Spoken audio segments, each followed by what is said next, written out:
He should be tired, he's not. Alright, so tell me, say, ready, set, go. Disney, Winnie the Pooh, What Good Friends Do, Part 1. What Good Friends Do, Part 1.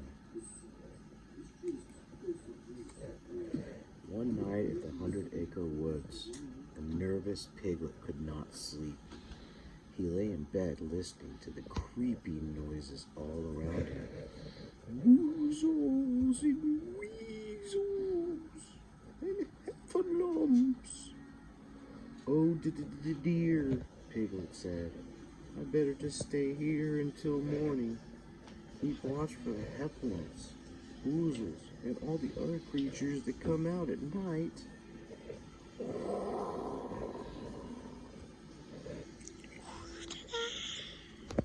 The next morning, Pooh knocked on Piglet's door. There was no answer. That's strange, said Pooh. Piglet knew I was coming. I wonder where he could be. Ever curious, Pooh opened the door and stepped inside. He found his friend in bed, shivering beneath the covers. Oh, bother, Pooh said. What's the matter, Piglet?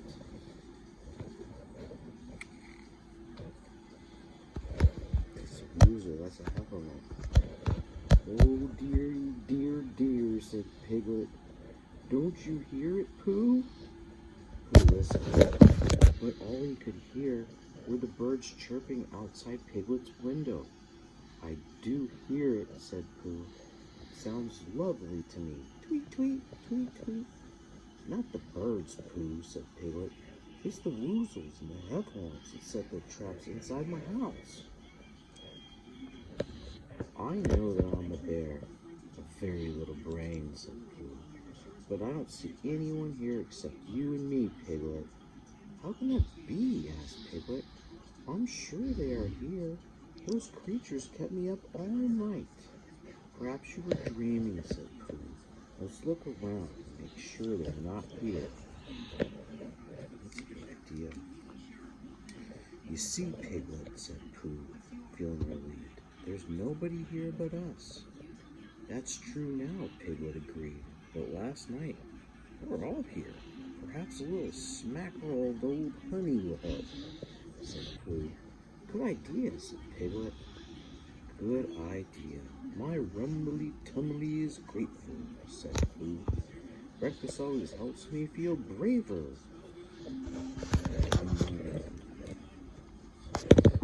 The friends were eating and chatting, chomp, chomp, chomp, when Piglet's eyes suddenly grew wide as saucers. What's that whooshing, whistling? Cried Piglet. It's the wind blowing through your curtain, said Pooh. Are you sure? Said Piglet nervously. It sounds rather woozlish to me. If there was a woozle about, I think I would know it.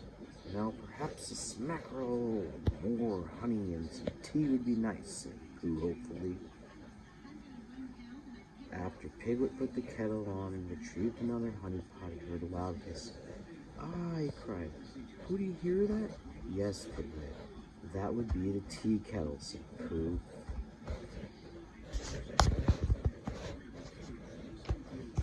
Soon Rabbit stopped by with some freshly picked apples.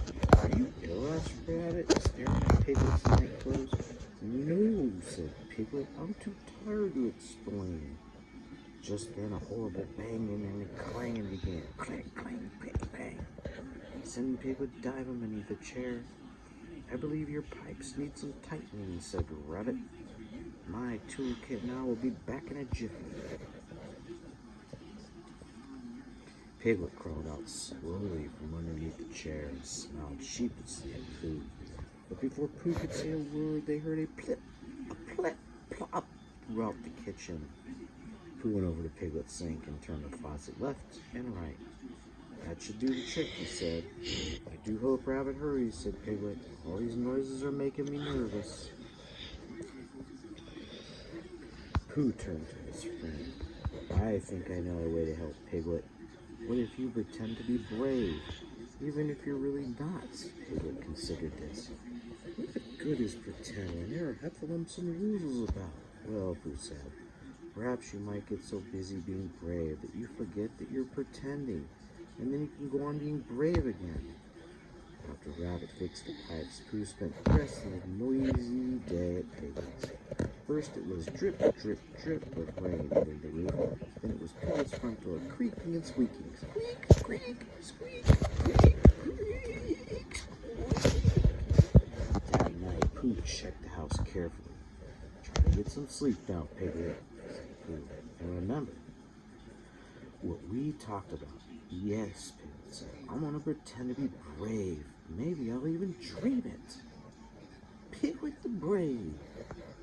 But before Piglet could turn back the covers of his bed, there came a low rumble, followed by a giant crash. It's just a little lightning, said Pooh. Don't be frightened. Oh, dear, Pooh, said Piglet. I'm not pretending to be brave very well, am I? I'll keep watch tonight, Piglet, said Pooh, tucking Piglet into bed. Maybe you can try pretending again in the morning. But soon Piglet heard a strange sigh, followed by a long snore.